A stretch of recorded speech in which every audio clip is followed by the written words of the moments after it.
Okay, so let's jump right in. We spent the last few days buried in hundreds of pages of this company's 2023 reports. We're talking the big annual review, the dense ESG statements, the works. And our mission today is pretty simple. We're going to distill all of that down and give you the key strategic and financial insights you actually need to know about this global beverage giant's year. And really, if you had to sum up 2023 in a word, it would be contradiction. It was absolutely a year of profitable growth. I mean, that was driven by their incredible global scale and, the sheer power of their brands.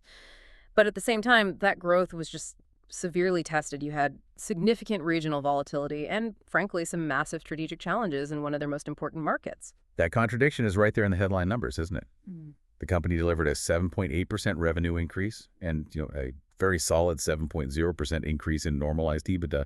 But, and this is the number that really kicks off the whole discussion, their global volumes, they actually went down. They declined by 1.7%. And that right there is the central tension we need to dig into. Right, because they're operating in what they call a large, profitable, and growing category. Beer is gaining share of alcohol globally. Exactly. Led by places like South America and China. So if the whole category is growing, why is one of the biggest players in the world selling less of its product? So that gets us to their strategy. They clearly knew 2023 was going to be a test of their resilience with all the macroeconomic pressure and those market issues we mentioned. So what was their game plan? It was really anchored in three main pillars. First was to lead and grow the category, which is basically code for pushing premium brands. Okay. Second, digitize and monetize the ecosystem, so building out their B2B and direct-to-consumer platforms. And third, optimize the business, which just means really tight financial discipline. I want to zoom in on that first one, premiumization, because that has to be how you explain revenue going up while volume is going down. The report points to a massive 9.9% growth in revenue per hectoliter. Hold on. For anyone who doesn't live and breathe this industry, can you just quickly break down what revenue per hectoliter is and why almost 10% growth there is such a big deal? Of course.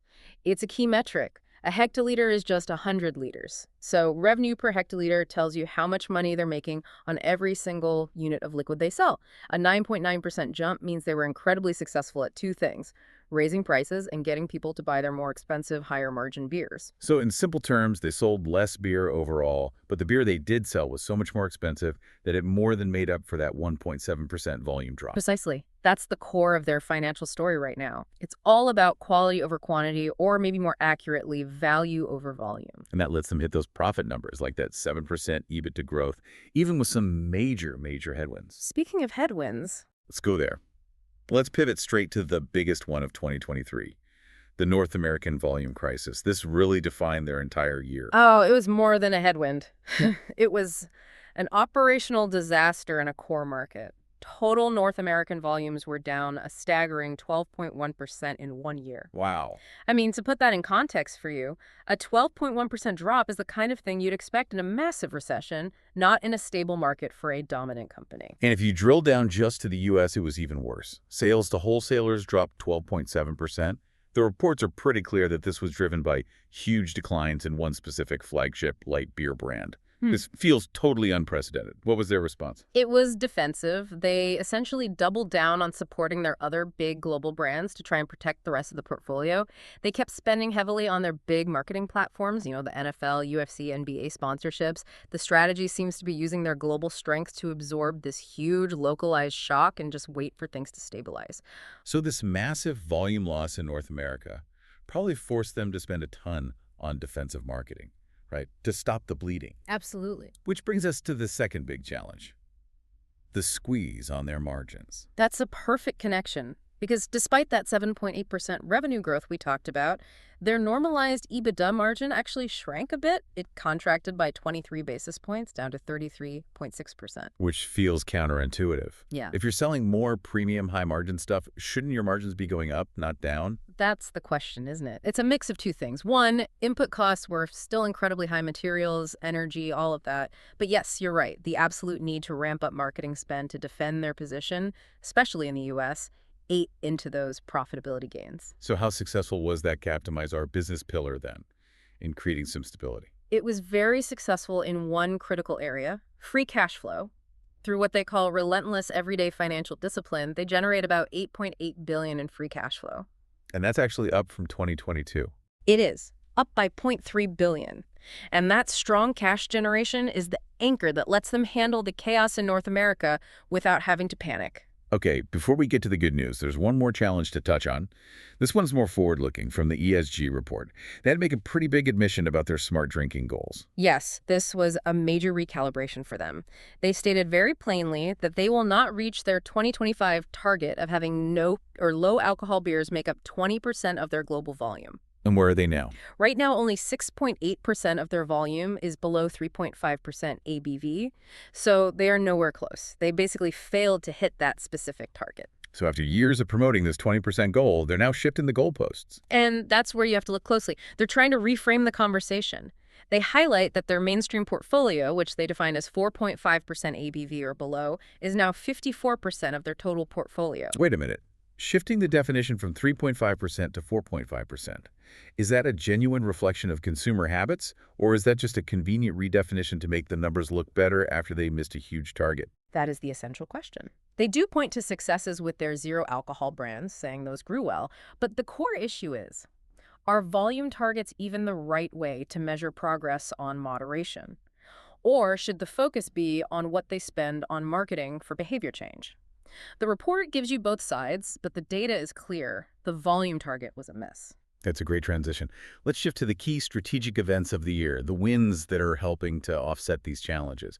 And event number one has to be their digital transformation reaching sort of a critical mass. Absolutely. Their B2B platform, BEE, is not just a tool anymore. It's a competitive advantage. It's active in 26 markets, has over 3.7 million monthly active users, and it captured $39.8 billion in gross merchandise value, or GMV. Okay, 39.8 billion in GMV. That's a huge number. For our listeners, how should we think about gross merchandise value here? So GMV is the total value of all the goods sold through that platform. It's mostly retailers ordering from the company. It digitizes their entire relationship with millions of customers, which lowers their costs and gives them incredible data on what's selling where. And this digital backbone then powers their direct-to-consumer businesses. Exactly. Things like Zed Delivery and Perfect Draft. Together, those generated $1.5 billion in revenue this year. So this whole digital ecosystem is now a core, scalable part of the business, making them less reliant on just traditional distribution. The second key event ties right back to that financial discipline you mentioned, their aggressive and very deliberate plan to reduce debt. Yeah, this is a huge signal of their confidence. Even with everything going on, they reduced gross debt by $1.8 billion last year, and that lowered their net debt-to-EBITDA ratio down to 3.38x.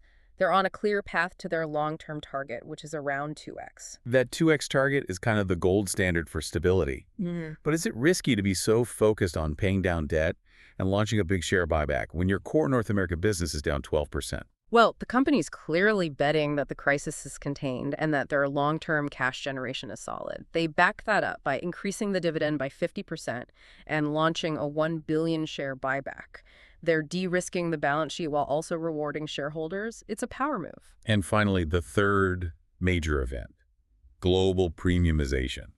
It seems like this went from just a strategy to a real executed program. This is where their global scale is such an advantage. Their big global brands, Corona, Budweiser, Stella Artois, grew revenue by 18.2% outside of their home markets. Corona was the star, growing over 22% internationally. And they added a new name to that roster. They did. They officially made Michelob Ultra their fourth global brand.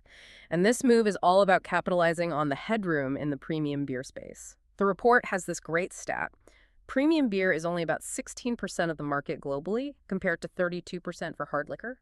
That gap is a massive high-margin opportunity. All right, let's shift gears and hit the ESG highlights, because these reports have some really material commitments and risks, starting with environmental, water, and climate. Water is number one for them, obviously.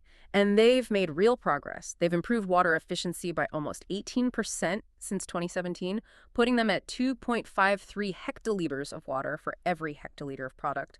They're super close to their 2025 goal of 2.5. So they're on track with water. What about their big climate goal? Net zero by 2040 sounds great, but the report flags a pretty major challenge. It's a huge challenge. The issue is that 87% of their emissions are what's called Scope 3. That means they're not from their own breweries. They're from agriculture, packaging, refrigerators in stores, things completely outside their direct control. So reaching net zero depends almost entirely on their suppliers and partners. That sounds like a massive dependency risk. It is. It means they have to rely on innovation and partnerships like their 100-plus accelerator program. The commitment is there, but the technology to get all the way there doesn't fully exist yet. On the social side, let's revisit responsible drinking, but also touch on their people. Right, so we talked about them missing that low alcohol volume target, but you have to acknowledge the money they're spending. They've invested $900 million in social norms marketing since 2016. They're on track to hit $1 billion by 2025. So they're committed to the effort, even if the results are lagging. And what about diversity? They made a pretty big leap in senior leadership. They did. Representation of women in senior management jumped 7 percentage points, up to 29%. And that gets their board into compliance with Belgian gender diversity rules, which require at least a third of members to be women. And finally, governance. How are they managing compliance and risk across this massive global company? They've trained over 60,000 employees on their code of conduct. But what's really interesting is their use of a data analytics platform called BrewRight. It basically uses AI to proactively look for potential corruption risks. That's smart. Very smart for a company with such complex global supply chains. And the board is getting regular updates on big risks like geopolitics and cybersecurity. Okay, so let's look forward. What are the top 3 priorities for next year as they try to navigate all this? Priority 1 is all about maximizing the value of that digital ecosystem. It's not just about selling beer anymore. They're monetizing their B2B marketplace. It already did $1.5 billion in GMV from third-party products, and they're scaling up their side ventures like Evergreen, which upcycles barley. Why are these side ventures so important for a beer company? Because they offer new revenue streams that have nothing to do with how much beer they sell in North America. It diversifies their risk and turns them into more of a broad CPG and tech company. It's a very strategic move. Okay, priority 2 feels foundational. Focused capital allocation. It has to be. They're still investing heavily, $11.6 billion in capital spending and marketing last year. The key is to fund that growth while staying on that path to reducing debt. Financial stability is the anchor for everything else. And priority 3, no surprise, driving premiumization everywhere. Exactly. But it's getting more granular now. The focus is on those 4 mega brands, but they're targeting specific occasions, like pushing in-home consumption through their delivery apps or positioning Stella Artois for mealtimes. It's a much more targeted approach to finding high-margin growth. Okay, let's wrap this up. We've covered a ton of ground here. If you had to distill this all down, what are the 3 most important insights listeners should take away from this deep dive? Okay, first, the digital buffer. Their digital platforms, BEs, and the consumer apps are no longer just a nice-to-have.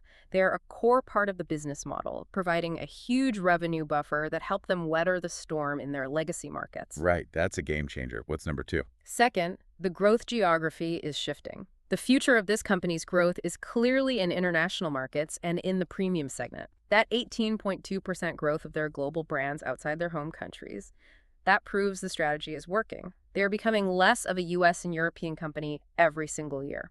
And the third takeaway on their stability. Third, financial resilience.